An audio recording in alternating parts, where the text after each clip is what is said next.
Heyo, I'm Toycat, and this has been an incredibly big week for Minecraft with the 1.17 Caves and Cliffs update being revealed last Saturday, and then a bunch of developers talking about their thoughts, feelings, and sharing literal screenshots and snapshot information. We spoke about that yesterday, but in just the last 12 hours since my last video went live, we saw some brand new Caves and Cliffs gameplay. This truly is an incredible week for Minecraft. I'm excited to share with you all the newest gameplay and the new things we learned about this update from it in today's video. So let's explain what happened here, because in case you are curious, at Minecraft Live we saw some Caves and Cliffs gameplay, but it was kind of cut about to kind of show off some various features, but it apparently all came from one gameplay clip, something that Henrik Nyberg, one of Minecraft's newer developers, actually decided to post in its full length today, and so I'm going to be sharing that with all of you. There's obviously some music happening in the top left and right, because Henrik Nyberg likes his music, as you can tell from the screenshot he shared yesterday, but let's dive right into this video and let's share it with all of you, because it is pretty darn interesting. And let's start by just showing how he starts, obviously in the open air, like, okay, yeah, I mean, he's flying around on Elytra, and then, just while flying around in the, current terrain that you can expect, it might be amplified, it might not, we're not too sure, but he finds a cave opening, and unlike current cave openings, this cave opening actually goes some serious distance down, and it has grass going much lower than we currently expect. I mean, seriously, you can see how he's way up at the surface, like 30 blocks above, maybe 40 blocks above, but even as he goes down, the waterfall follows, and there's grass all the way down there. So this is a super interesting example. It's a cave prototype, of course. We don't know if this will stick, but the fact that they intend to have the kind of biome from above follow you underground for a decent distance is super interesting. And if we play some more and we see the waterfall and we see this cut right here, you can see how from here, this is the footage we do recognize from Minecraft Live, where they tried to show off the size of it by flying through a gap in the cave. And what do they find when they do? Wow, it's this huge cave. And this is something we have seen before, but what we haven't seen before is this little disclaimer at the bottom, which is just Henrik Nyberg trying to say that,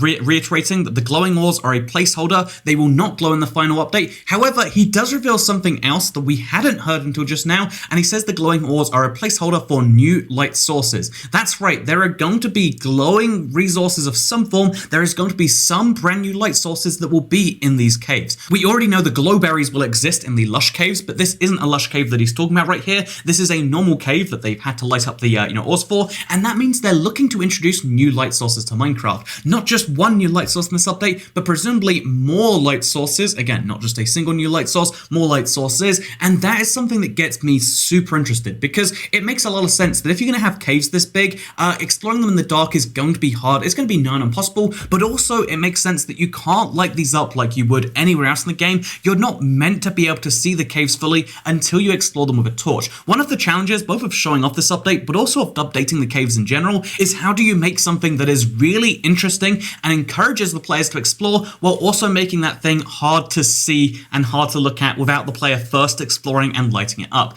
It's a hard challenge to answer, and I'm looking forward to seeing that one, but the new confirmation that we've seen right there, beyond seeing the biome come super low down, is that we've also now heard that there are going to be new light sources, and again, this is Henrik Nyberg. You can even see him in the top left and right playing some music, so that is exciting to see. Anyway, though, as we go through more of the trailer, you might start to recognize more of the things that we saw at Minecraft Live, these giant expansive caves, the local water levels, the fact that you can raft down those in a boat. Again, it's called rafting. They clearly think it's a new mechanic, but it looks like just boats going down waterfalls. We don't see more of that, but what we do start to see more of after all of those clips is something that didn't make it into the Minecraft Live thing, again, because here is another prototype cave that didn't make it into the cut. As you can see, he's walking through a very small cave, smaller than most caves you see right now, and that small cave leads him into a very, very, very big cave, like this one right over here. Look at the size of this thing, and that implies to me that the cave generation is not just built to have different types of caves, different biomes of cave, but it's intended to sew them together in a way that makes it so you can actually explore them. Right now, Minecraft caves will lead you down sometimes alleyways that are 1 block wide, so you have to dig and kind of expand them that way.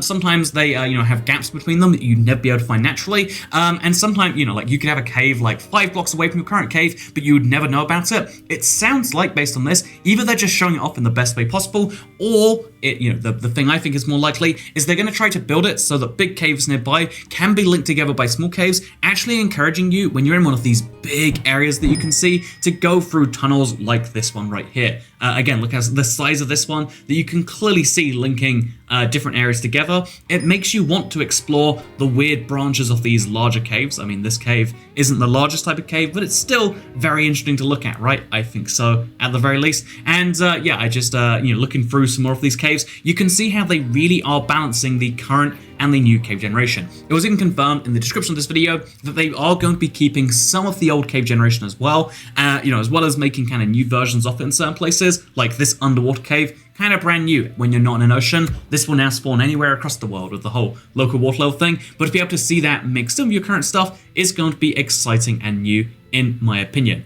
Here is another piece of footage we didn't see, just kind of walking down some caves. You can see why some of it didn't make it in there, but this is another kind of look at that exact same place that he came, same kind of thing where like the biome from above is blending down, not just with the grass blocks, which maybe you're suspicious of, but literally you can see that the trees themselves are blending down here too. The jungle biome heads into the cave until it reaches a certain point, and even though the above ground terrain, they're being very clear, this is just current above ground terrain mixed with the new ones, we are going to be seeing some changes to mountains. It sounds like in all the biomes, like the mountains and the jungles and the desert biome you can see on the left and the right there, both of those things, it sounds like, again, just based on the wording there, it sounds like they're going to be changing mountains in a lot of biomes, because I guess they count as cliffs and mountains or whatever. It's going to be very interesting to see regardless. So let's play through one more time, because you know what? Looking at caves, it's exciting. Who doesn't want to see it? Okay, of course you want to see it. Let's play for a second time, and let's just look again, because there's some really valid things we need to get on a second watch through, except I'm just kidding. I just want to look at some caves again. Don't we all? Again, this, looking down and seeing the biome spreading through there, it's just always going to be interesting to me. It's also interesting to see the mess up the elytra thing. So we've got to clarify, this is a cave generation prototype. This isn't the final caves. There are going to be things that do change between this and the final release, but it's still very interesting to look at regardless. There's also one other comment that I want to just pause on and mention before we leave here, because yeah, it's super interesting to see stalactites and stalagmites actually made from the generation itself, but it's also interesting to see this little comment at the bottom saying caves this huge will probably be rare. I think this is really important to get into your mind, because even though the largest caves are the most hype, and I'd say therefore, if you want to exemplify the update to someone who's never seen anything about it before, the most exciting thing to say is, hey, look at the new caves in this update. But if you are working out what to expect in the Caves and Cliffs update, we're going to be seeing a lot of smaller caves as well, like the lush caves that were shown off, like those weird mesh caves we're going to learn more about. Those are going to be more common, and larger caves will be rare. If you had this experience every time you went in a cave, it would be probably a bit too much. It would honestly